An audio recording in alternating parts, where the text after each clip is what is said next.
Chapter 2. The Day of Ashfall. The monastery was no longer a place of serenity. The once peaceful halls now echoed with the screams of monks and the clash of steel. Fire illuminated the temple grounds as figures in dark robes stormed through the gates, their weapons dripping with fresh blood. I stood frozen in the Grandmaster's study, my mind struggling to grasp the chaos unfolding outside. The Grandmaster's grip on my shoulder tightened. "Jiang Yun, listen to me," he said urgently. "You must leave now." "But there is no time," he interrupted.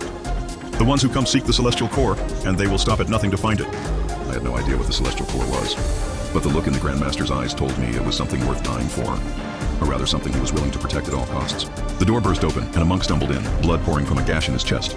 He gasped, pointing a trembling finger at the courtyard. "Grandmaster, they have breached the inner sanctum." A deep sadness flickered in the old man's eyes before he turned back to me. "Go to the northern mountains. There you will find the path meant for you." I shook my head. "I can't just leave you all." "You must." His voice was stern, leaving no room for argument. "You are the key to the prophecy, Jiang Yun. You must survive." Before I could protest further, he thrust a small scroll into my hands and pushed me toward the back entrance. "Go," he whispered. Tears blurred my vision as I turned and ran, my heart pounding against my ribs.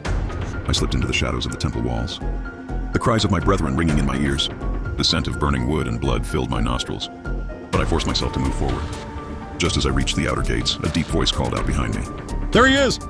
I spun around to see a group of dark-cloaked cultivators rushing toward me, their eyes gleaming with murderous intent.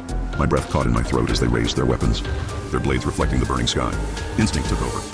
I turned and sprinted into the forest, my feet barely touching the ground. The trees blurred past me as I ran, the sounds of my pursuers closing in.